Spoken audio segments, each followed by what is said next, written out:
Bonjour Marie-Hélène, Bonjour. merci d'avoir accepté mon invitation. Marie-Hélène, tu es sociologue et tu viens de sortir, enfin tu as dirigé avec Jeanne Demoulin un ouvrage collectif, ça s'appelle Des élus des banlieues populaires. C'est dans la collection La vie des idées aux presses universitaires de France. Vous prenez collectivement à bras-le-corps une question que la gauche a trop souvent contournée, je pense. Qui représente réellement les classes populaires aujourd'hui? Vous avez mené une enquête sur plusieurs années, 2001-2020, en Seine-Saint-Denis, et vous montrez un double mouvement qui travaille la démocratie locale. D'un côté, la fermeture sociale brutale. Les classes populaires ont quasiment disparu des conseils municipaux, y compris dans l'ancienne banlieue rouge. Et de l'autre, une ouverture relative aux femmes et aux personnes racisées dont la présence progresse fortement selon des modalités sélectives, sous contrôle et souvent, c'est ce que vous expliquez, loin des centres du pouvoir. Ma première question, elle est assez simple. Comme j'ai dit, vous montrez que les classes populaires ont disparu des conseils municipaux en Seine-Saint-Denis. Comment est-ce que tu expliques que cette éviction soit aussi massive dans un département la Seine-Saint-Denis, qui est historiquement structuré par le communisme municipal? Alors, tout d'abord, c'est un phénomène qu'on observe nationalement. Les travaux, notamment du collectif Démocratiser la politique, qui sont sortis récemment, le montrent. Il y a et puis d'autres travaux précédents. Il y a une éviction des classes populaires de la représentation politique. Alors effectivement, en Seine-Saint-Denis, c'est particulièrement frappant parce que, comme tu l'as dit, c'est un département qui a été marqué par l'histoire du communisme municipal, où la classe ouvrière était représentée, accédait à la représentation politique, et on avait des maires qui étaient des anciens ouvriers.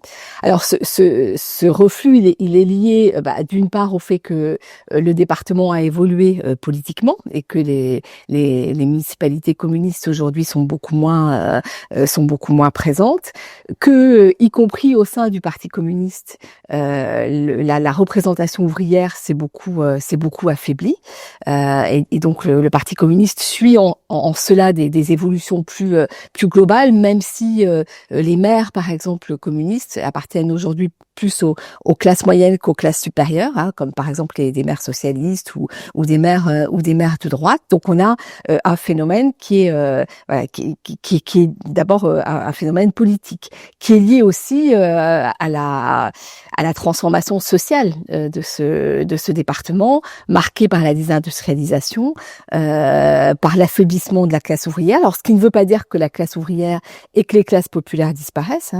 Les ouvriers représentent encore plus de 20% de la population active dans le département, 30% d'employés. Donc, on a encore plus de 50% de classes populaires, mais qui ne sont pas représentés. Donc, C'est-à-dire qu'ils sont moins représentés que ce qu'ils représentent dans la population par les conseils municipaux. Quasiment pas représentés pour les ouvriers. Et très faiblement pour les employés. Donc on peut vraiment véritablement parler d'une éviction. Donc dans un département où qui était marqué par cette histoire politique très forte. Alors parallèlement, comme j'ai dit en introduction, il y a une progression des élus racisés, notamment depuis 2008. Comment est-ce que tu l'expliques? Est-ce que c'est une transformation structurelle du champ politique, ou est-ce que tu penses que c'est plus lié à un moment conjoncturel qui est lié à l'irruption, je ne sais pas moi, de la notion de diversité dans le débat public, ou de la structuration, de la restructuration du champ depuis les révoltes de 2005 et des différentes révoltes qui ont émaillé notamment ces territoires, les territoires de Seine-Saint-Denis depuis 2005. Je dirais que c'est les deux. parce que effectivement, on avait l'hypothèse quand on a commencé ce travail que entre 2001 et 2008, suite aux révoltes de 2005, il y aurait une poussée du nombre d'élus racisés qui effectivement sont multipliés par 3 entre les deux scrutins. Mais cette poussée, bien sûr, elle est en partie conjoncturelle, mais ça renvoie à une transformation importante du champ politique qui s'exprime particulièrement à ce moment-là. On se souvient de l'ouvrage qu'avait publié Olivier Masclet, qui s'appelait La gauche les cités à un rendez-vous manqué, et c'est un peu la suite en fait de l'analyse que faisait Masclet, c'est-à-dire que les jeunes des quartiers populaires et en particulier les jeunes racisés étant poussés hors du champ politique, enfin n'ayant pas de représentation dans le champ politique, mais notamment dans celui de la gauche, et ont trouvé d'autres voies pour y rentrer, soit en montant des listes indépendantes, soit en négociant au coup par coup avec les partis politiques, souvent par des parcours qui sont des parcours de bifurcation politique. Et donc tout ça se prend place progressivement dans un contexte, et la séquence actuelle le confirme bien, de délitement des partis politiques, d'éclatement des partis politiques. Donc on peut parler d'une recomposition en cours dont on ne sait pas très bien où elle va conduire.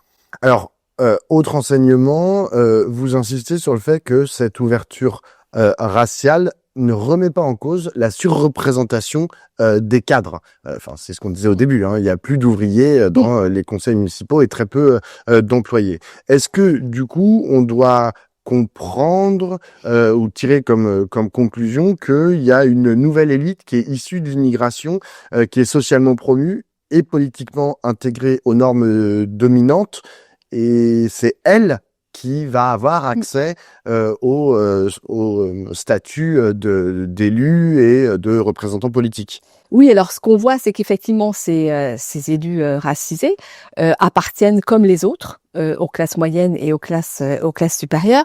Par contre, ils sont pour la plupart issus de familles très populaires, avec souvent un père ouvrier. Ils ont grandi et ils habitent encore pour partie dans des quartiers populaires. Donc ils ont une sociabilisation politique, voilà, qui s'est faite dans les milieux populaires, ce qui fait quand même une différence. Mais oui, on peut dire que ce sont les enfants de la massification scolaire, qu'ils ont ils ont en général des masters, ils sont diplômés, ils occupent des emplois qualifiés de cadres pour un bon nombre d'entre eux. Donc, on peut avoir l'hypothèse de l'émergence d'une élite issue des ménages venant de l'immigration, et donc d'une élite racisée qui par ailleurs est très diverse. Hein. Derrière la catégorie racisée, on a des parcours, on a des origines qui sont, et des formes d'engagement qui sont très très divers. Alors, ce que tu montres aussi, enfin ce que vous montrez aussi, c'est que quand bien même il y a plus de femmes et plus d'élus racisés dans les conseils municipaux, ils ne sont pas ils n'occupent pas les fonctions stratégiques. En gros, ce que tu expliques, tu me dis si je me trompe, mais vous dites que le pouvoir local reste structuré par une division genrée et racialisée, notamment des délégations. En gros, plus tout le monde dans la pyramide, plus tu t'approches du maire, premier adjoint, adjoint aux finances ou que sais-je, ça reste des blancs issus des catégories plutôt favorisées. C'est ça, c'est ce que montrent d'ailleurs d'autres travaux. Hein. Les maires notamment sont majoritairement des hommes blancs issus des classes supérieures et d'un certain âge. Donc il y a aussi la question des générations. Donc oui, alors, je différencierai la question des femmes et celle des populations racisées. Les femmes, elles elles représentent quasiment 50% des élus, mais ça c'est les effets des lois sur la parité. Mais effectivement, elles n'accèdent pas aux postes les plus importants, en particulier au poste de maire. En 2020, seulement 5 femmes sont élues maires en Seine-Saint-Denis pour 40 villes. Donc on voit bien qu'on est là très très loin de la parité. Elles accèdent peu dans les exécutifs aux postes de pouvoir, par exemple les maires adjoints en finance. Il y a très peu de femmes, et elles n'accèdent pas non plus aux postes de responsabilité au niveau de l'intercommunalité. Et il y a là un filtre très très important. En ce qui concerne les élus racisés, voilà, ils représentent aujourd'hui à peu près 40% des élus. Alors on n'a pas de mesure qui permet de comparer leur représentation à leur présence dans la population de la Seine-Saint-Denis, mais les données qu'on a sur la part des populations immigrées ou descendantes d'immigrés montrent qu'on serait plutôt vers un taux de 60 voire 70% de population racisée en Seine-Saint-Denis. Donc on est encore loin d'une représentation descriptive. Et effectivement, ces élus, comme les femmes, n'accèdent pas aux postes de responsabilité. Ils sont plutôt cantonnés dans la responsabilité de la vie associative, de la jeunesse. Et ils commencent là, petit à petit, depuis 2014, à accéder au poste de maire. On a aujourd'hui 9 maires racisés en Seine-Saint-Denis sur 40 villes, enfin maintenant 39 villes, puisqu'il y a une fusion. Pierrefitte, Saint-Denis, voilà. Et donc on voit quand même là une évolution et un plafond qui commence à se craqueler plus que pour les femmes. Est-ce qu'il y a une différence entre la gauche et la droite? Parce que tout à l'heure, tu m'as dit, oui, c'était structuré par le communisme municipal, mais c'est vrai que, voilà, depuis 20 ans et un peu plus, il y a des villes qui passent à droite. Donc, tu avais l'air de sous-entendre que lorsque ça passait à droite, il y avait moins de promotion et des catégories populaires et des élus racisés et peut-être même aussi des femmes. Est-ce que c'est juste de dire ça ou pas du tout? Alors, pareil. lorsque ça passe à droite, il y a moins de promotion des classes populaires, ça c'est clair. Donc, on est vraiment dans les classes supérieures et pas dans les classes moyennes, là, pour le coup.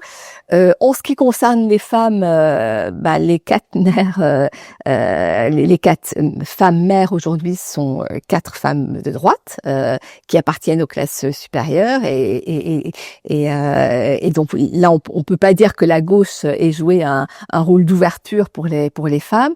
En ce qui concerne les élus racisés, on a aujourd'hui 2 maires racisés, qui appartient au Parti des Républicains, mais historiquement, on peut dire que la droite n'a pas véritablement porté des élus racisés, mais par contre, ce qu'on appelle le centre, alors il y aurait beaucoup de discussions sur la catégorie du centre, mais en particulier l'UDI a, dans certaines villes et à un moment donné, porté des élus racisés, notamment pour gagner des villes contre le PC, en faisant alliance avec des jeunes responsables associatifs. Je pense par exemple au Blanc-Ménil, je pense à Bobigny, je pense à Duny, ou à Drancy, pardon, où cette alliance a permis de prendre des villes. Si on revient sur la gauche, elle a longtemps prôné l'universalisme républicain. Est-ce que tu considères que cet universalisme républicain a été un frein à la reconnaissance des discriminations raciales et de l'accès au mandat des personnes racisées? Je pense que ça a été un frein, mais ce qui a aussi été un frein, c'est le fait de l'incapacité à penser la transformation du monde ouvrier, la transformation des classes populaires, avec l'arrivée de nouvelles classes populaires en grande partie issues de l'immigration, qui ont eu peu d'accès aux postes de pouvoir et aux postes de responsabilité, qui ont souvent été peu représentés par la gauche en général, et donc il y a eu une incapacité à penser ça, à penser ce qu'étaient ces nouvelles classes populaires et ce qu'elles sont aujourd'hui. elles sont touchées par des transformations massives, par l'ubérisation, par des rapports au travail qui ne sont pas les mêmes, par l'expérience de la discrimination qu'effectivement la gauche en général a mis du temps à penser. Je pense c'est une question qui est pas encore totalement ancrée dans les réflexions à gauche, et d'où effectivement on peut dire un certain retard dans la reconnaissance de ces populations. Il y a aussi le lien avec la génération et l'âge des élus. En gros, vous dites que les élus racisés sont souvent plus jeunes. Comment est-ce que tu analyses ça? Enfin, quelle conclusion est-ce que tu en tires? Est-ce que c'est susceptible de transformer durablement et en profondeur la structure politique, ou est-ce que c'est quelque chose finalement de normal et puis ces jeunes vont vieillir et ils vont rester à leur poste et donc ça va pas changer grand-chose? Ça, je suis pas capable de dire ce que ça va changer.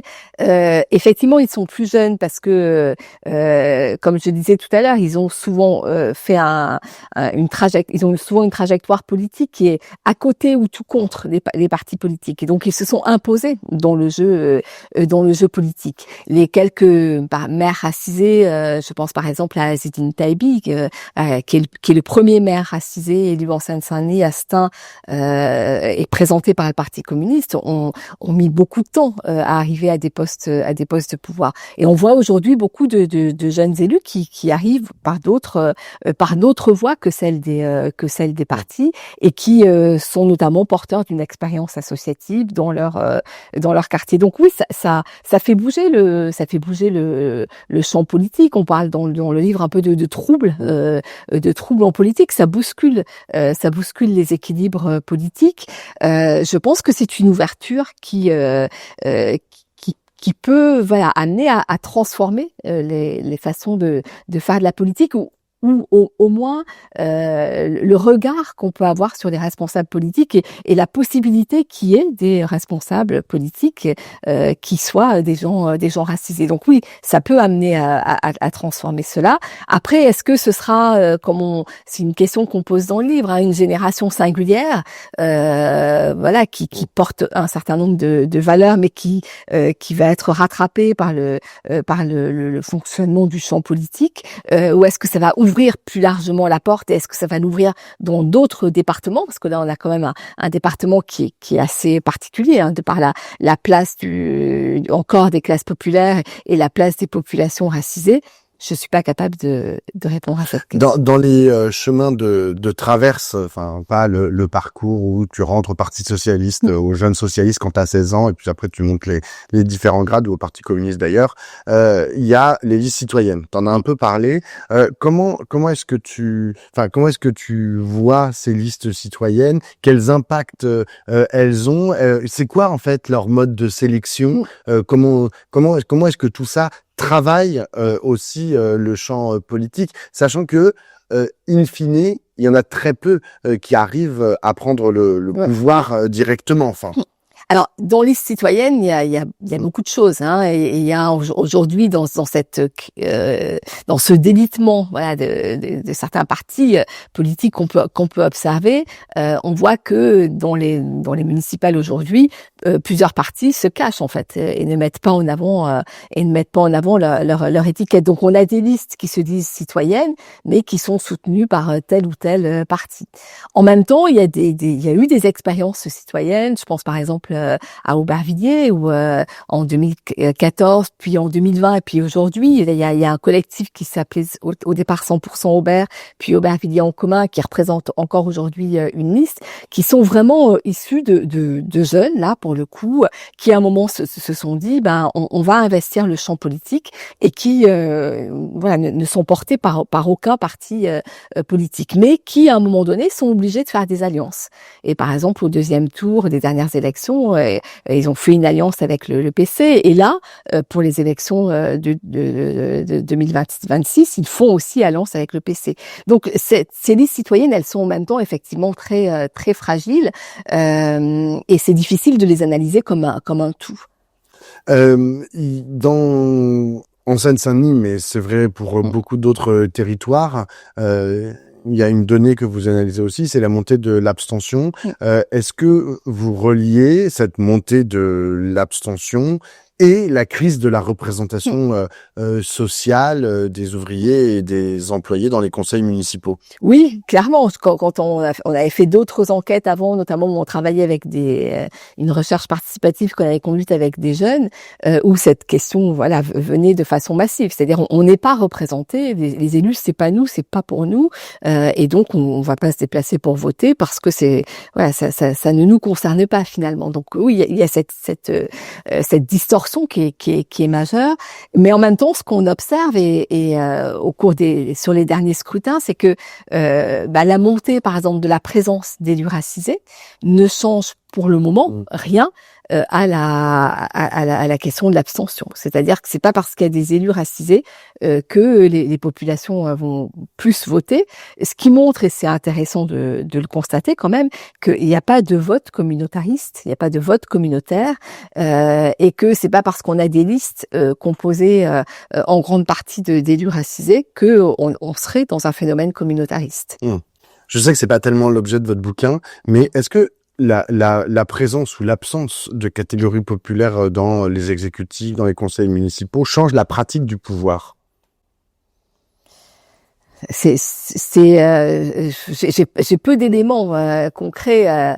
Oui, je sais que ça fait longtemps quand même que tu travailles dessus. Il n'y a pas ça qui change la pratique du pouvoir. La pratique du pouvoir, elle est aussi transformée par la professionnalisation du champ politique. Bon. Qui va de pair avec la présence forte de classes moyennes et de classes supérieures, et qui fait que certaines voix sont plus difficilement entendues, et ça par contre on le voit bien dans les parcours des élus qu'on a étudiés. Quand on arrive jeune élu racisé, et plus quand on est une femme, c'est très très compliqué de se faire entendre et de trouver sa place dans le fonctionnement politique, parce qu'on prend de plein fouet des effets de domination, des effets de discrimination qui sont très douloureux à vivre, et pour lequel souvent les individus se retrouvent très très isolés. En fait, je pense par exemple à une jeune femme élue à la santé, elle-même employée, qui se retrouve dans des réunions où elle se retrouve face à des hommes médecins.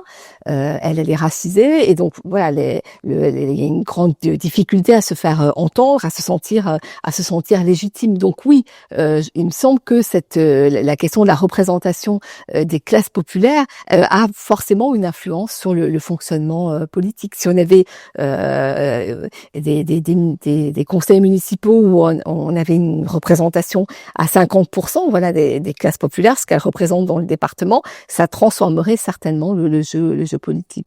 J'ai une dernière question, Marie-Hélène. Regarde, c'est une rue de gauche, et les gens qui nous regardent, c'est surtout des gens de gauche.